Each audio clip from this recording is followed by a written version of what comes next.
Assalamualaikum warahmatullahi wabarakatuh. Perkenalkan, nama saya Alif Nuria Fatih dari kelas keempat 20 Manajemen Non-Reguler dengan nomor induk mahasiswa 112111460.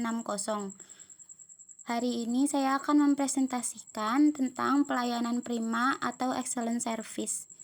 Tugas ini dibuat untuk memenuhi evaluasi tengah semester untuk mata kuliah pelayanan prima. Pengertian pelayanan prima. Pelayanan prima adalah melakukan pelayanan sebaik mungkin kepada para pelanggan, sehingga pelanggan menjadi merasa puas.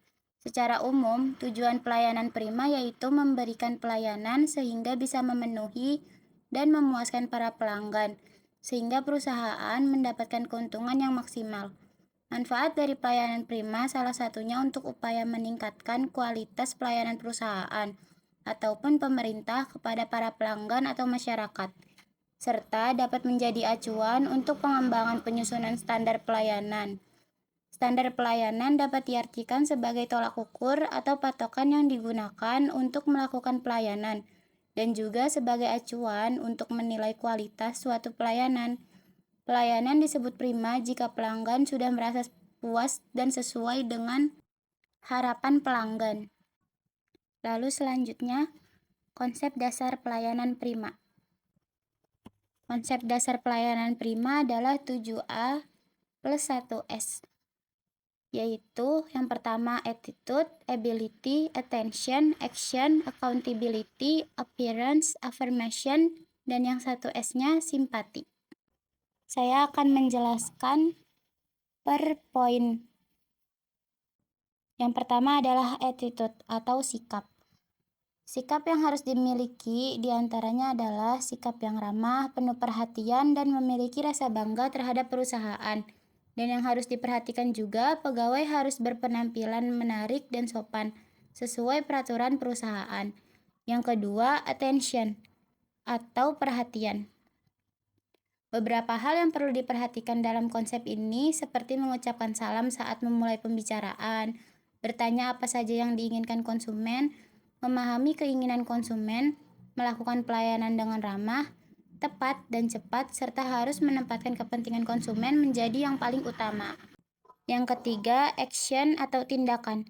Beberapa bentuk pelayanan pada konsep ini misalnya seperti mencatat pesanan yang diinginkan pelanggan, menegaskan atau mengecek kembali yang dipesan pelanggan, menyelesaikan transaksi pesanan pelanggan, dan biasanya jika sudah melayani, mengucapkan terima kasih kepada pelanggan.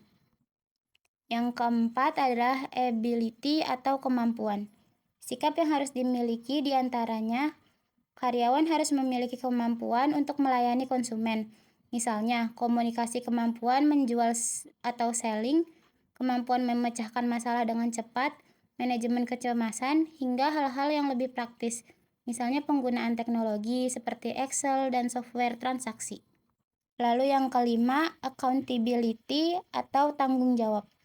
Hal yang perlu diperhatikan dalam konsep ini seperti sikap keberpihakan kita kepada pelanggan, tamu, atau mitra kerja sebagai bentuk rasa empati dan kepedulian kita. Sikap tanggung jawab ini jika dilaksanakan dengan benar dan sepenuh hati, maka bisa meminimalkan terjadinya ketidakpuasan pelanggan, tamu, atau mitra perusahaan. Yang keenam, appearance atau penampilan. Penampilan karyawan, baik secara fisik maupun non-fisik, merefleksikan kredibilitas perusahaan. Maka dari itu, penting untuk selalu menjaga penampilan ini. Standar penampilan harus dibuat oleh perusahaan, dan setiap karyawan harus menjalankannya, apalagi saat bertemu dengan pelanggan atau tamu. Lalu untuk konsep 7A yang terakhir adalah affirmation atau afirmasi. Karyawan harus selalu berpikir positif dan memiliki sikap afirmatif. Sikap ini akan membantu karyawan untuk mengurangi perasaan yang bersifat emosional, seperti tidak percaya diri atau mudah tertekan, sehingga bisa melayani pelanggan secara profesional. Lalu yang terakhir, konsep 1S, yaitu simpati. Hal terakhir yang menjadi konsep dasar excellent service adalah rasa simpati. Terkadang sudah secara profesional melakukan pelayanan prima, namun karena kurangnya simpati yang dimiliki, proses pelayanan pun tidak berjalan dengan baik. Simpati sendiri adalah sikap di mana Pekerja bisa merasakan apa yang dirasakan orang lain. Pelayanan yang bermutu dapat dilihat dari 3 dimensi berikut, yaitu yang pertama, kualitas teknis yang berhubungan dengan outcome atau hasil pelayanan. Yang kedua, kualitas fungsional yang berhubungan dengan proses pemberian pelayanan kepada pelanggan. Yang ketiga, reputasi penyedia layanan. Lalu selanjutnya ada unsur-unsur kualitas pelayanan, yang di dalamnya ada 12 poin, yaitu pertama, penampilan, kedua, tepat waktu dan tepat janji, ketiga, kesediaan melayani, keempat, memiliki pengetahuan dan keahlian, kelima, memiliki kesopanan dan ramah tamah, keenam, memiliki kejujuran dan kepercayaan, ketujuh, kepastian hukum, kedelapan, keterbukaan, kesembilan, efisien, kesepuluh, biaya, ke-11 tidak rasial, dan yang terakhir ke-12 kesederhanaan. Lalu selanjutnya ada dimensi kualitas pelayanan prima. Dimensi kualitas pelayanan prima ini terdiri dari 5 dimensi kualitas, yaitu yang pertama tangibles atau bukti langsung, yang kedua reliability atau kehandalan, yang ketiga responsibility atau daya tanggap, yang keempat assurance atau jaminan, yang kelima, empati. Untuk yang pertama, tangibles adalah kemampuan perusahaan dalam memberikan layanan terbaik bagi pelanggan, dan hal tersebut merupakan hal yang konkret. Artinya, kualitas tersebut dapat dilihat dan dirasakan secara langsung oleh pelanggan. Misalnya, pengunjung bermalam di sebuah hotel. Maka yang termasuk dalam tangibles adalah bangunan fisik hotel, fasilitasnya, hingga tampilan karyawan yang melayani. Yang kedua ada reliability, adalah kemampuan perusahaan dalam memberikan layanan bagi pelanggan. Jika tangibles adalah tentang hal yang konkret, reliability bisa dibilang lebih abstrak. Ini karena reliability bersinggungan langsung dengan harapan konsumen. Contoh seperti contoh sebelumnya, yaitu bermalam di dalam hotel. Dalam contoh ini, yang disebut dengan reliability adalah hal-hal yang berkaitan dengan harapan seperti ketepatan waktu saat check-in hingga keramahan yang diberikan oleh karyawan dan staf. Dimensi yang ketiga, responsibility atau daya tanggap, berkaitan langsung dengan ketanggapan. Artinya, responsibility adalah tentang bagaimana perusahaan memberikan layanan yang responsif terhadap semua keinginan dan kebutuhan pelanggan. Biasanya, ini juga diikuti dengan penyampaian yang runtut, namun tetap mudah dimengerti. Yang keempat, assurance atau jaminan. Dimensi berikutnya adalah assurance, berkaitan dengan kepastian. Tepatnya kepastian yang didapatkan pelanggan dari perilaku pelaku usaha. Asuransi ini bisa didapat misalnya dari komunitas yang baik, pengetahuan yang luas, hingga sikap sopan yang santun kepada pelanggan. Dengan adanya asuransi, maka kepercayaan pelanggan terhadap produk Anda pun akan meningkat. Dimensi terakhir, yaitu dimensi kelima, adalah empati. Empati yang berkaitan dengan kepuasan pelanggan erat kaitannya dengan perhatian yang tulus dan dekat kepada masing-masing pelanggan. Empati akan membantu untuk mengetahui kebutuhan serta keinginan dari pelanggan dengan spesifik. Poin pembahasan selanjutnya adalah korelasi antara pelayanan prima dengan penampilan prima. Sebelum berlanjut ke pembahasan tentang hubungan antara penampilan prima dan pelayanan prima, mari kita pahami dulu apa itu penampilan prima. Penampilan prima berasal dari kata groom, yang artinya mengurus, merawat, rapi, atau pelihara. Grooming dalam penampilan prima adalah penampilan diri tenaga pelayanan pada waktu bekerja, memberikan pelayanan kepada kolega dan pelanggan. Penampilan diri sangat penting dalam dunia kerja, terutama sebagai tenaga pelayanan seperti staf maskapai penerbangan, operasional penerbangan, pegawai negeri, pegawai perusahaan swasta, pelayan toko, tenaga penjualan, kalangan eksekutif bisnis, dan lain-lain. Penampilan prima diartikan sebagai bentuk citra diri yang terpancar dari diri seseorang dan merupakan sarana komunikasi antara kita dengan orang lain. Dalam melakukan pelayanan prima atau service excellent, selain dituntut untuk mampu memberikan pelayanan yang terbaik dan memuaskan bagi pelanggan, seorang tenaga pelayanan juga harus mampu tampil menarik dan rapi dalam kondisi apapun. Lalu menurut salah satu ahli yaitu Sugiarto pada tahun 1999 mengemukakan pendapatnya, yaitu penampilan adalah bentuk citra diri yang terpancar dari diri seseorang, sekaligus merupakan sarana komunikasi antara orang yang satu dengan orang lain. Berpenampilan menarik merupakan salah satu kunci sukses dalam bekerja, terutama pekerjaan yang banyak berinteraksi dengan para pelanggan. Nah, saat ini kita memasuki pokok pembahasan, yaitu apa sih hubungan antara penampilan prima dan pelayanan prima dalam dunia bisnis dan manajemen. Penampilan diri atau pribadi yang baik dari para pegawai, baik petugas frontliner maupun back office, menjadi sesuatu yang tidak dapat dihindari. Penampilan petugas yang meyakinkan akan mampu menciptakan kesan yang baik di mata para pelanggan.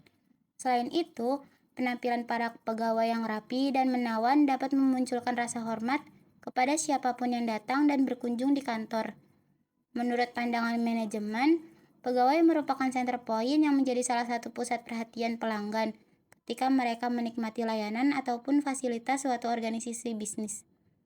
Dengan standar penampilan pribadi yang tinggi, para pelanggan akan merasa nyaman, betah, dan senang berhubungan dengan Anda. Perlu diingat bahwa tidak memiliki kesempatan kedua untuk memberikan kesan pertama kepada para pelanggan. Nah, penampilan diri ini sangat dibutuhkan untuk pelayanan prima, karena pelayanan yang baik dapat membuat pelanggan merasa nyaman. Juga dalam pelayanan prima, pada unsur-unsur pelayanan, di sana tertera bahwa penampilan diri yang baik akan memberikan kesan yang baik bagi para pelanggan. Poin pembahasan selanjutnya adalah unsur-unsur komunikasi dalam pelayanan prima. Komunikasi sangat penting untuk pelayanan karena bertemu dengan banyak pihak dan menjelaskan banyak hal kepada para pelanggan. Di dalam unsur-unsur komunikasi pelayanan prima ada 7 poin. Yang pertama ada komunikator, yaitu pihak yang mengawali komunikasi untuk mengirim pesan disebut komunikator dan dia menjadi sumber pesan. Yang kedua, pesan yang dikomunikasikan, yaitu pesan, konten, atau informasi yang disampaikan oleh pengirim kepada penerima. Hal ini harus dirumuskan dalam bentuk yang tepat, disesuaikan, dipertimbangkan berdasarkan keadaan penerima, hubungan penerima dan pengirim, situasi waktu dilakukan. Yang ketiga, media merupakan alat yang digunakan untuk memindahkan pesan dari sumber kepada penerima.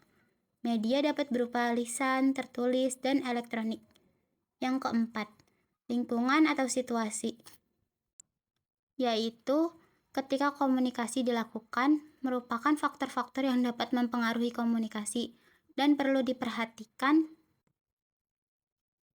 Lingkungan atau situasi ini terbagi menjadi 4 bagian, yaitu lingkungan fisik, lingkungan sosial budaya, lingkungan psikologi, dan dimensi waktu. Yang kelima, penerima pesan. Pihak yang menerima pesan yang dikirim oleh sumber. Yang keenam, umpan balik atau feedback, yaitu adalah tanggapan penerima terhadap pesan yang diterima dari pengirim. Umpan balik atau feedback ini dapat berupa positif atau negatif. Yang terakhir, yang ketujuh, yaitu pengaruh atau dampak. Merupakan perbedaan antara apa yang dipikirkan, dirasakan, dan dilakukan oleh penerima sebelum dan sesudah menerima pesan. Pengaruh ini bisa terjadi pada pengetahuan, sikap, dan tingkah laku seseorang. Selanjutnya, saya akan menjelaskan tentang contoh pelayanan prima yang terjadi pada fasilitas kesehatan, pada bidang-bidang fasilitas kesehatan seperti rumah sakit, puskesmas, dan lainnya untuk pengguna BPJS. Berikut adalah alur pelayanan pasien BPJS.